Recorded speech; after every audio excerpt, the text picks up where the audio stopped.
Boa noite. Boa noite e mais uma noite estamos aqui para trazer o nosso penúltimo candidato, né? Hoje temos aqui professor Augusto César, 45 anos, professor de matemática formado pela USP, psicopedagogo, diretor de base licenciado do Cismar e hoje vem como candidato a deputado estadual pelo PDT.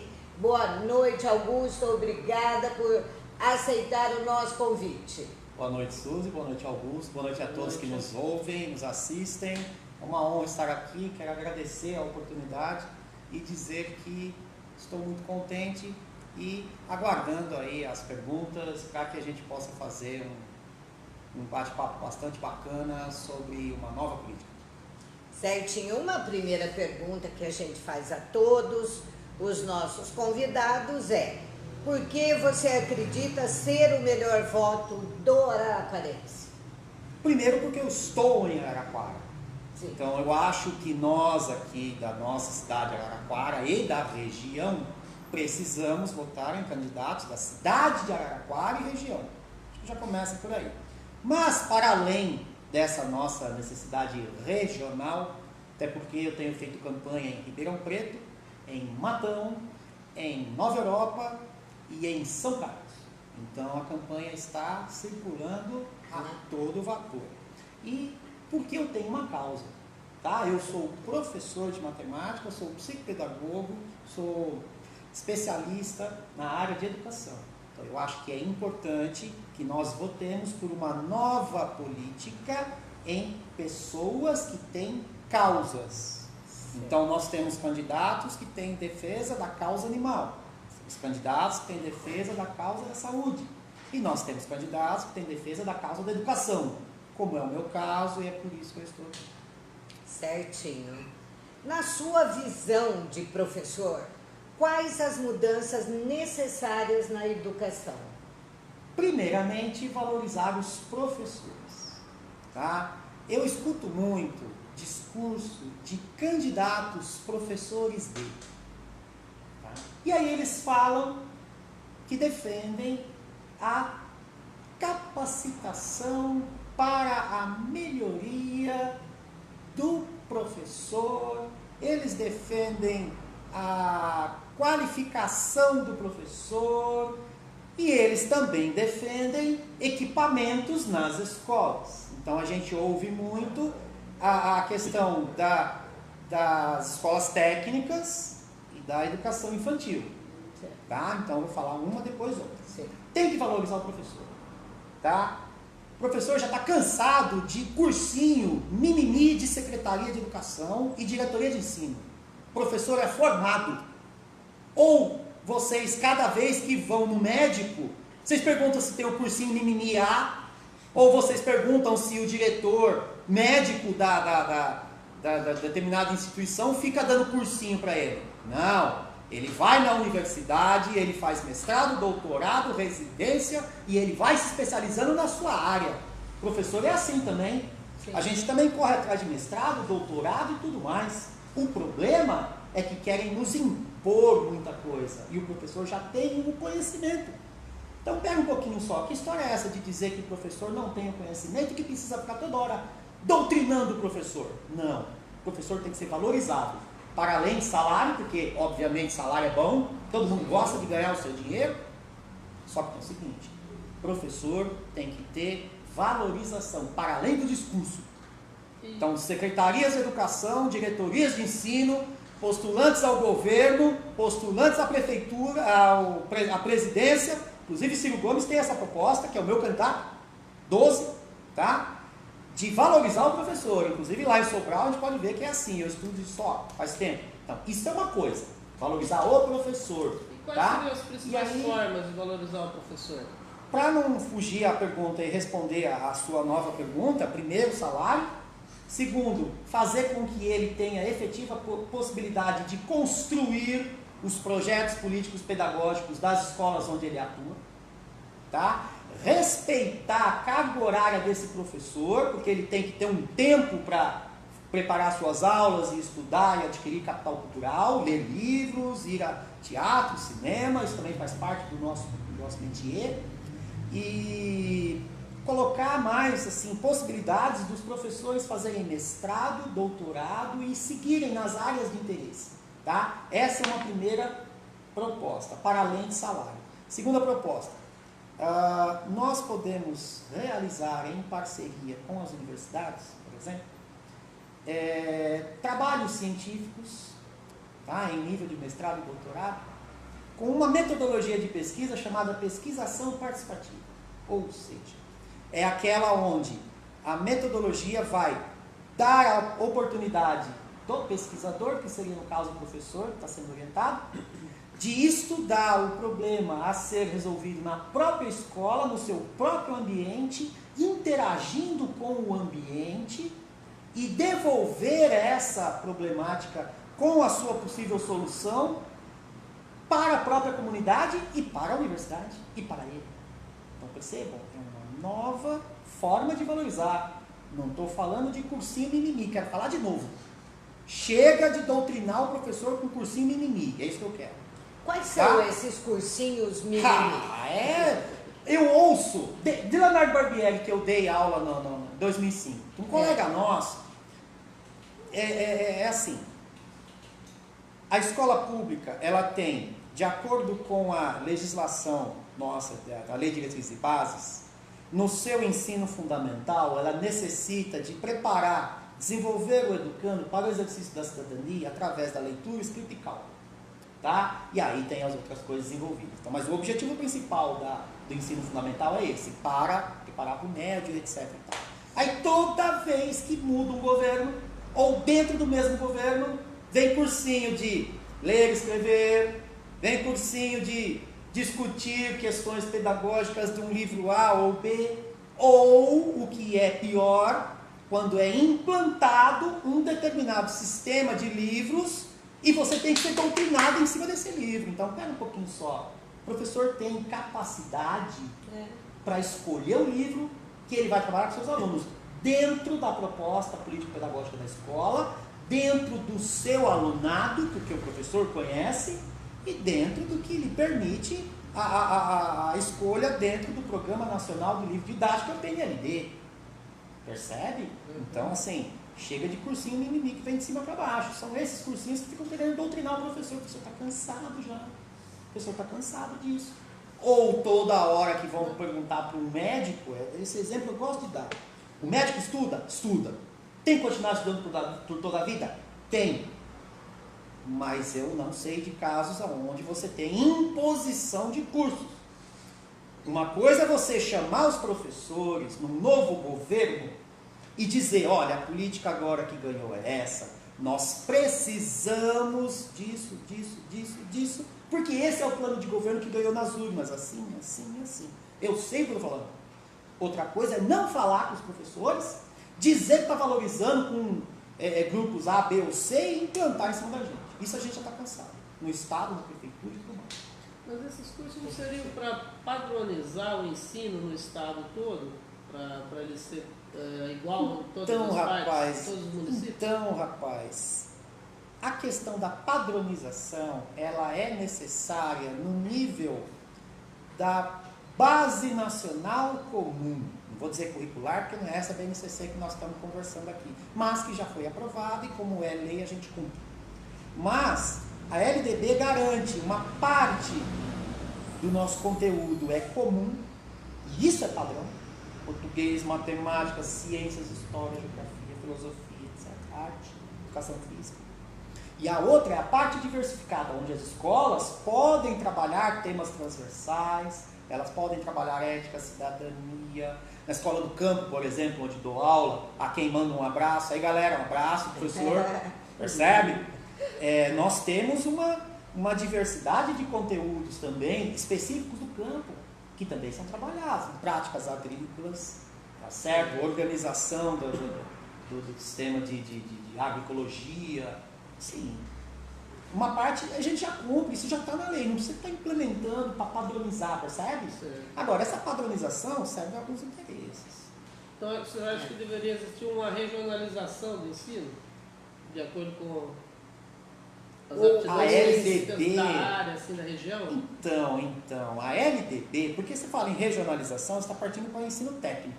E no nível do ensino fundamental, a gente não pode ter a padronização das cabeças. A gente tem que ter a padronização dos conteúdos, porque a gente está formando o cidadão do futuro. Então tem que ter o mesmo conteúdo que você dá numa escola para os alunos A, B e C, você vai dar na outra escola para E, F, G, assim por diante. Agora, a questão da regionalização é o seguinte: cada escola tem garantido pela lei de diretrizes e bases sua autonomia. Então, cada escola tem uma clientela, cada escola tem a sua comunidade escolar. Então, cada escola é única. Querer padronizar a escola é querer homogeneizar as mentes. Então, eu acho que é uma medida legal da gente pensar em regionalização, não vou descartar, tá?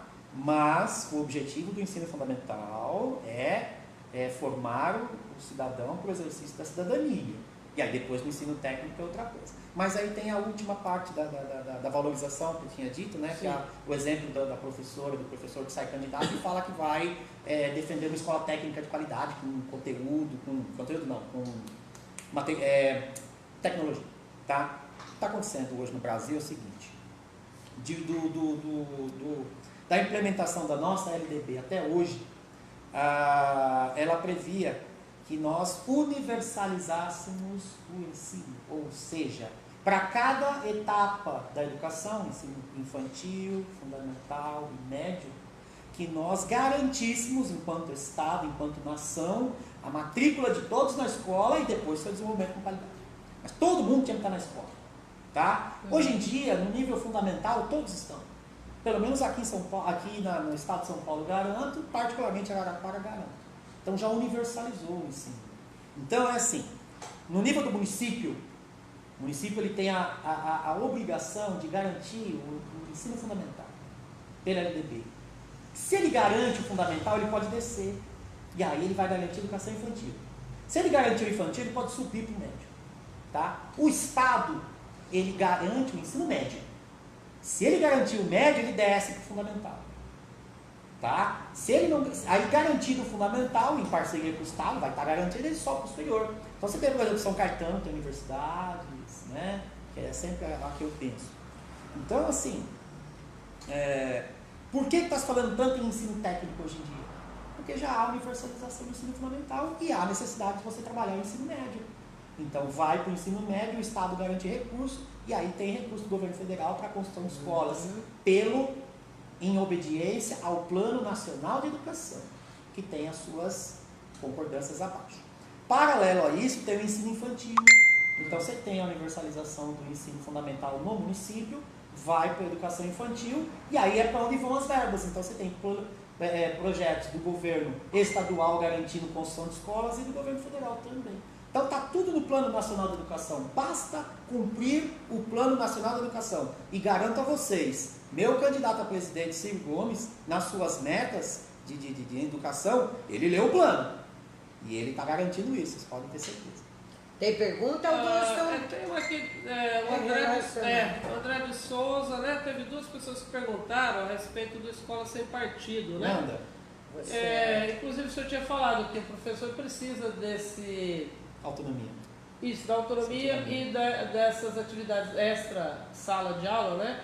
E é o teatro. Ah, sim, para o nosso capital cultural. Isso, para você, né, adquirir conhecimento, para transferir esse conhecimento para os alunos, né? Exatamente. E a respeito de escola sem partido, você acha que isso atrapalha essas atividades? Escola sem partido, eu acho que é uma tentativa de se garantir que a família faça a educação primária, que é o que a gente dizia lá na época do grupo escolar, na época da escola estadual antiga. Então, a família é que deve garantir a educação primária de seus filhos. E deixa que o ensino do conteúdo o professor e a escola garante.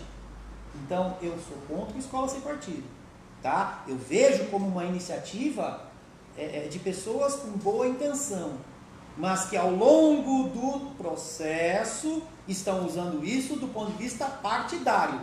Não tem professor ensinando partidaridade, questões partidárias dentro de escola. Não vem com história para cima de mim. Tá? Escola sem partido, não. Escola livre. Respeite e garanta que o seu professor seja valorizado, que o seu professor é o segundo pai e segunda mãe. Ou não é isso que eu escuto nas escolas? Eu escuto do mãe e pai dos meus alunos, ô professor, o senhor é o segundo pai e segunda mãe. Eu sou mesmo, eu cuido de todos eles. Só que não vem me encher o saco, eu estudei. Tá? Eu estudei. Escola sem partido, sou contra. Tá? Acho que já ficou claro. Tem boa intenção, mas não me vem com mimimi. Outra coisa. O senhor é favorável às crianças? Agora existe um novo método que eles estudam em casa. Alguns pais aí, estava uma discussão no STF a respeito... Rocha? Não, tem uma outra pergunta que eu acho que eu não respondi, né? Tem essa escola sem partido e a outra era do capital cultural, né? Da gente buscar fora. Isso, ou era uma observação? É uma observação do então beleza, sem partido, beleza. né? Beleza, então eu respondi. Mas o que eu acho do voucher de ensino? Eu acho que de acordo com a legislação nossa, ele não é possível. Já começa por aí.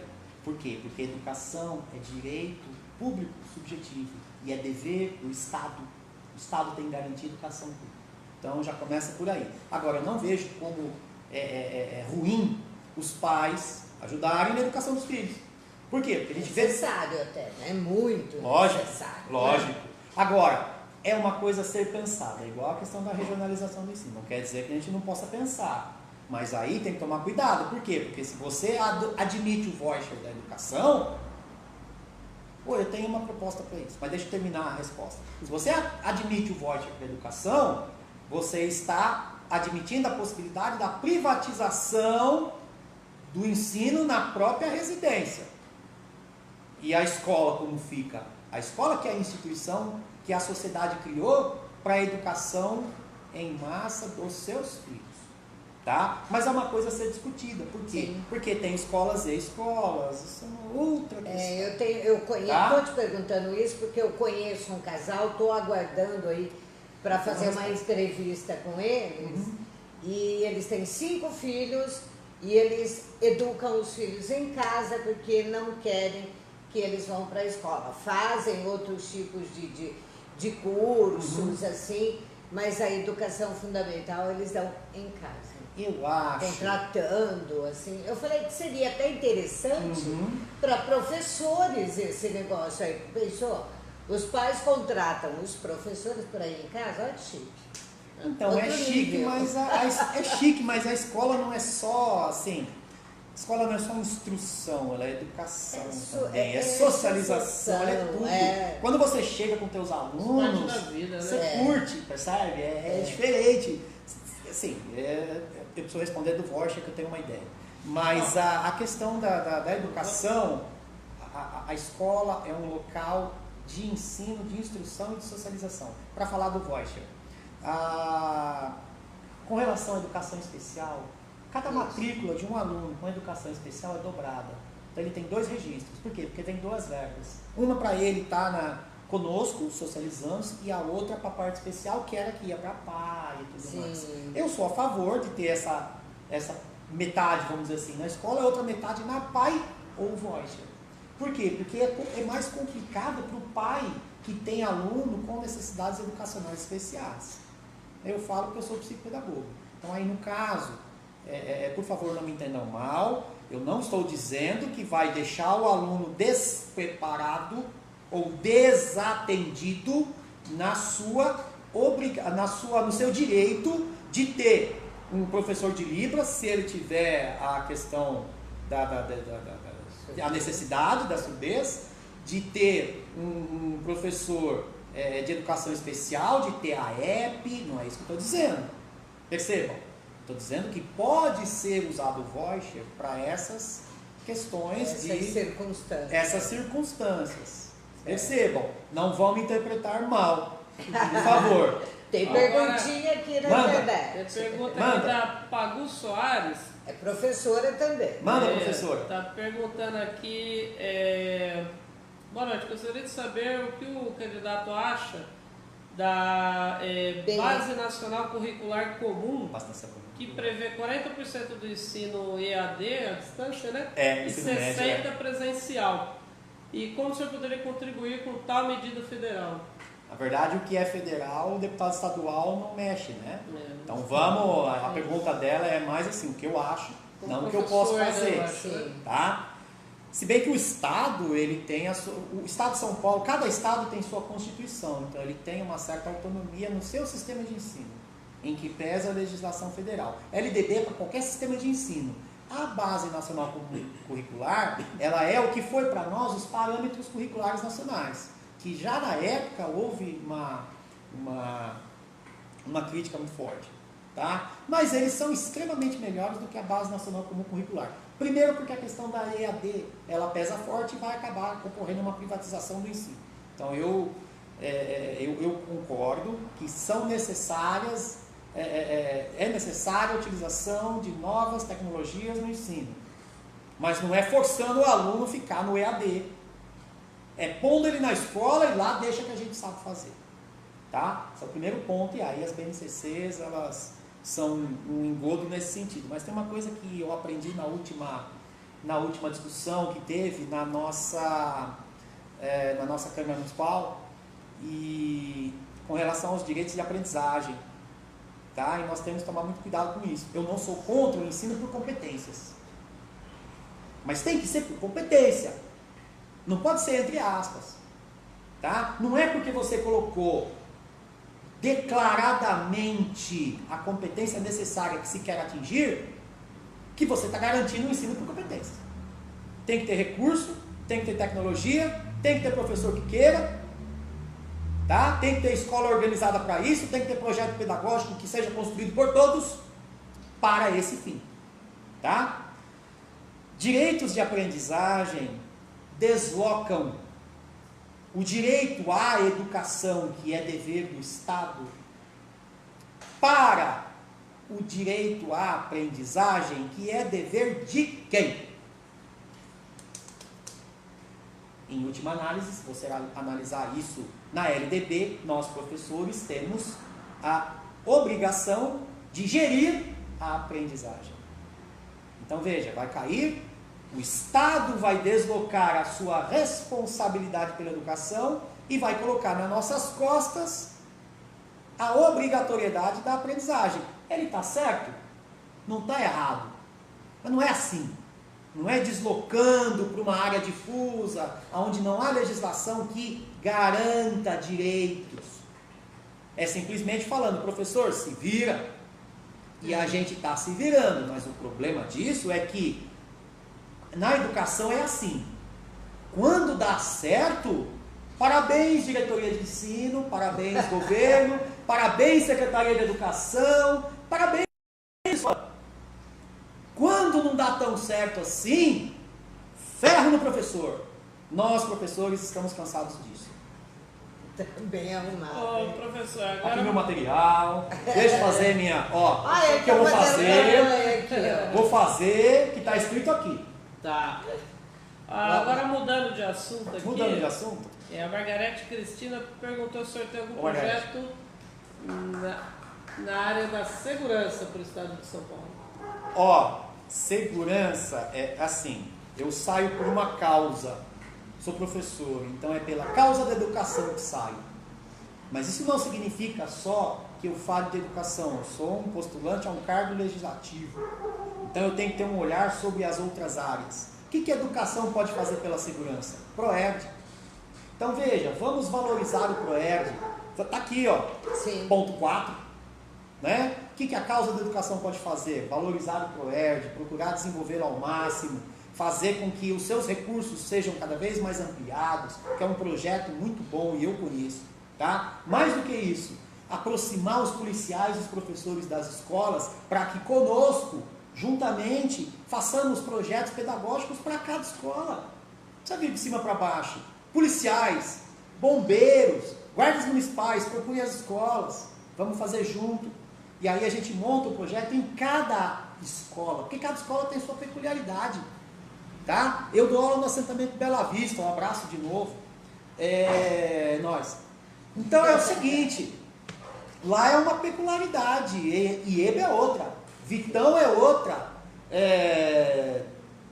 nosso industrial é outra, o IFESP é outra. Então veja, cada local tem a sua particularidade, mas se trazendo os policiais para junto da gente montando projetos, eles não vão chegar só na hora da batida, de ver uma operação, de ver alguma coisa que está acontecendo, na questão da segurança que eles têm que manter. Não, eles vão ajudar a gente. Então a gente vai juntar. Por quê? Porque tem que acabar essa cultura da violência. Tá? Tem que acabar essa falta de disciplina, e eu falo da boa disciplina. Tá? Eu não estou dizendo de imposição militar, estou dizendo que todo lugar tem que ter uma organização. Nós não estamos aqui numa organização. Sim. Então eu dou o seguinte exemplo, e a boa ordem. Tá? Mas para concluir, eu vou dar um exemplo.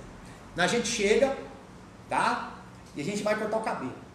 Então você fala, eu quero um topete legal, quero que o senhor acerte aqui o meu cantinho, meu pezinho. Beleza? Beleza. Aí a hora que você senta na cadeira do barbeiro, você fica assim. Esse barbeiro não vai conseguir nunca acertar o seu cabelo. Entendeu? Por quê? Porque você está desorganizado, meu chapa. Você foi cortar o cabelo, você não vai ficar assim. Pois então você foi para a escola, você foi para estudar. Aí depois na hora, fora da sala de aula, você vai curtir. A gente curte. Entendeu? O professor curte vocês, alunos. Então pera um pouquinho só. É dessa ordem, dessa disciplina que eu estou falando. Não estou falando de impor nada não, assim, militarismo.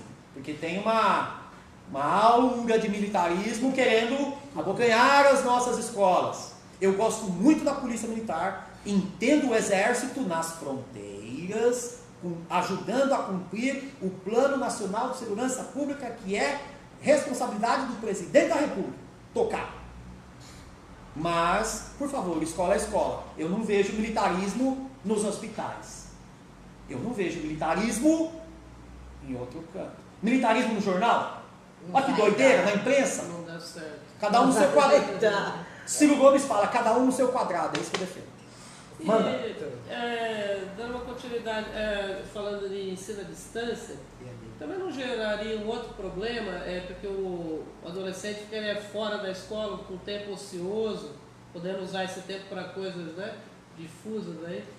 Então, poderia, mas é assim, ó, existem formas de você conseguir fazer esse tipo de controle, exigindo que ele entre em determinados horários nas plataformas de EAD.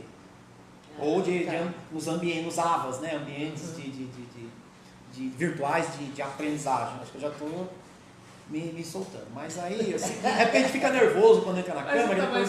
Mas, ó, não. A gente tem que apostar. Precisaria ser na casa dele, entraria em qualquer lugar, mas a gente tem que apostar. O Ciro Gomes ele fala assim: nós temos que acreditar na inteligência do nosso povo. E eu, como professor, digo: nós temos que acreditar na responsabilidade do nosso aluno. O aluno ele segue. Se você falar para ele, ele vai fazer, porque ele gosta de você. Percebe? Então, se você der essa oportunidade para ele vai fazer. Entendeu? O problema é que a gente fica no si, né? Dá a chance para o professor sabe fazer. Vamos a uma, já que você está falando do Ciro.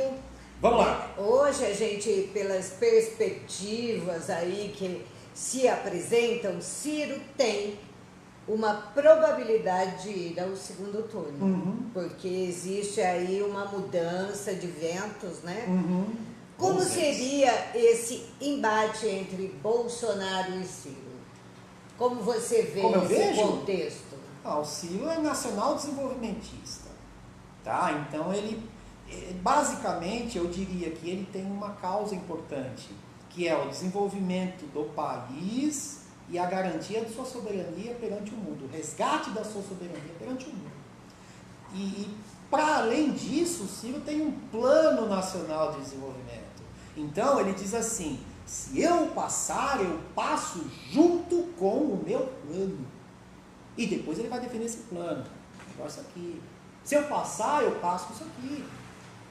Isso daqui dá para fazer. Não é nada que envolve custo. Ou custo absurdo. Porque que é um postulante ao legislativo não pode pensar em coisas que o executivo tem que fazer, apesar das indicações e das medidas, das verbas impositivas. Mas eu não quero pensar nisso. O que eu quero dizer é que o embate de Ciro e Bolsonaro, ele se dá pelo seguinte: o brasileiro que vota sério, ele tem a responsabilidade em utilizar o seu voto para voltar à ordem e à organização política do nosso país. Então ele tem dois caminhos. Um é o militar, o outro é o civil. O civil é o Ciro. Vota no projeto, vota em quem sabe, vota em quem estudou. Falta 12. Inclusive hoje saiu uma matéria na Folha de São Paulo mostrando a diferença de pensamento, né, dos candidatos postulantes à presidência, né, com relação à venda da Embraer, né, para a Boeing. Ah, sim. O Ciro é contra. Total, ele fez uma carta. O Bolsonaro já seria a favor, né? O que o senhor acha disso? Eu sou do ponto de vista do Ciro, gente. Ó, a Embraer, o Brasil, ele, pela Embraer, ele adquiriu uma tecnologia, a mesma coisa da Petrobras, dado com pressão. Ele adquire a tecnologia e depois vem alguém querer, sabe? Mas o Brasil, ele se especializou pela Embraer. Veja, eu não sou candidato a federal, mas eu tenho uma opinião sobre. Ele se especializou em aviões de pequeno porte. O que a Boeing tem a ver com avião de pequeno porte? Ela é de grande porte. Então, Boeing, na sua, deixa a gente com a Embraer. Eu sou contra. Eu acho que a Embraer ela tem que ficar, continuar como uma empresa privada, né? Mas é uma questão de soberania nacional. Eu me lembro muito bem quando foi feita a privatização da Embratel. Tá. Poxa vida, questão de segurança nacional. Depois disso, espionagem rolou solta. Entendeu? Então é uma coisa complicada. Basta ver o Snowden está lá ainda, né? Lá na... Onde que ele está, o Snowden? Então, tá lá. Do Wikileaks, né? Espera um pouquinho só. O Ciro, ele é nacionalista. Eu também sou nacionalista. Eu acho que a gente precisa olhar para o Brasil. A gente tem que garantir aquilo que é de interesse do país. Embraer, sou contra a fusão. Quer vir para ajudar a fazer parceria? Beleza. Fusão não. Tá? Petrobras, antes que me perguntem, eu quero deixar a oportunidade, porque o tempo está correndo. Sou contra, porque é questão energética envolvida. Existe toda uma geopolítica, tá? E o mundo, ele ainda, industrialmente falando, depende do petróleo. Agora que o Brasil desenvolve uma tecnologia para extração de sal, de petróleo em áreas profundas, em terras profundas, única no mundo, aí veio o pessoal. Não, por favor, né? Por favor. O candidato nosso a federal, o engenheiro Sérgio Franco, 1299, é petroleiro. Tá aí a dica, fica a dica. Certinho, o nosso tempo está se esgotando e deixa eu... Não, eu quero te fazer uma última perguntinha. Manda. O que sobrou aí na sua ideologia de PDT do Brizola e do Getúlio Vargas? Faz que legal as perguntas, hein? Pena tem pouco tempo, mas enfim. Do Getúlio sobrou a esperança no Brasil. Eu não peguei Getúlio. Meu bisavô, meu avô, ele diria assim, eu não alcancei, né? Eu não alcancei Getúlio Vargas, né? Mas eu imagino quanto ele deve ter sofrido em defender o Brasil. Seja do ponto de vista da época do Estado Novo, e o Brasil que nós conhecemos hoje, que é um Estado de bem-estar social conservador e corporativista, nós conhecemos a partir de Getúlio. Imagina o quanto ele deve ter sofrido. Mas beleza, deu certo aquela coisa toda e tal, depois ele voltou pelo voto. Mas sofreu de novo. Por quê? Porque ele tem visão nacionalista. Getúlio criou a Petrobras, Getúlio criou o BNDES com recursos norte-americanos, né, bancos norte-americanos, para o desenvolvimento do país. Olha o que está rolando. Entendeu? Então o que sobrou? Sobrou a visão nacionalista e de conjunto, de país soberano do Getúlio Vargas. Isso é uma coisa que sobrou. Do Brizola sobrou o trabalhismo. Então eu, como sou um defensor do olhar do trabalhador, quer dizer, por que eu falo, valorizem os professores? Porque o professor é o trabalhador da pós-modernidade, dessa sociedade do conhecimento. O chão de fábrica hoje não é mais chão de fábrica, é chão de escola, entendeu? Então, onde que se produz conhecimento? Entendeu? Pedagógico, nas escolas, né? Nas universidades. Então, esses são os novos chãos de fábrica.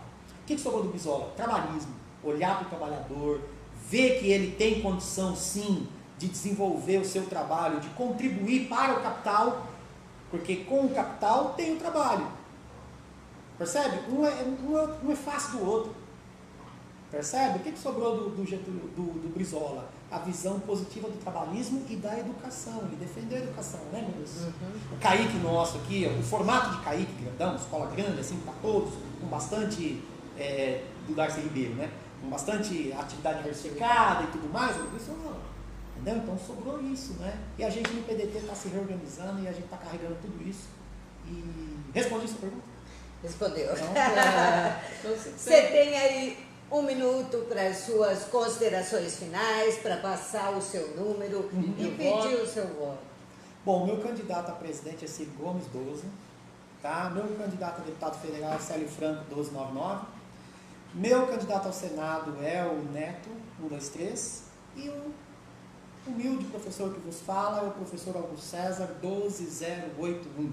Defensor da causa da educação, um novo olhar na política e para a política. Quem pôde me acompanhar no debate na Unesp pôde perceber que eu quis fazer daquilo uma coisa boa. Debate de propostas, de ideias, um debate propositivo. Não briga, não discussão, não querer difamar a pessoa, não ficar trazendo conversinha de um, de outro. O Brasil já está cansado disso, o Estado de São Paulo está cansado disso, Araraquara está cansada disso. Tá? Então eu queria deixar meu recado para a nossa cidade de Araraquara, para Ribeirão Preto, para Matão, para São Carlos e para Nova Europa, que vocês tenham uma alternativa. Neste que vos fala, eu sou o professor Augusto César, 12081, candidato a deputado estadual pela causa da educação. E uma última palavrinha para meus colegas professores. Antes, deixa eu falar para os alunos. Alunos, um abraço do professor. Professores, vamos nos unir, precisamos de união, sim. Pensem com carinho. E eu agradeço a oportunidade, eu me chamo Augusto César, sou o professor Augusto César, 12081, pela causa da educação. Sucesso a todos nós. Muito obrigado. Gente, é isso aí. Terminamos mais uma entrevista e amanhã é a última entrevista. Temos quem, Augusto? Quem mesmo? Quem mesmo? Tenente Rodrigues. Amanhã é a nossa última live sobre política. Lembrando que todos os candidatos foram convidados através de suas assessorias. Uns não aceitaram, outros não conseguiram agenda, mas nós entramos em contato com todos. Tá ok? Boa noite, gente. Até amanhã. Até amanhã.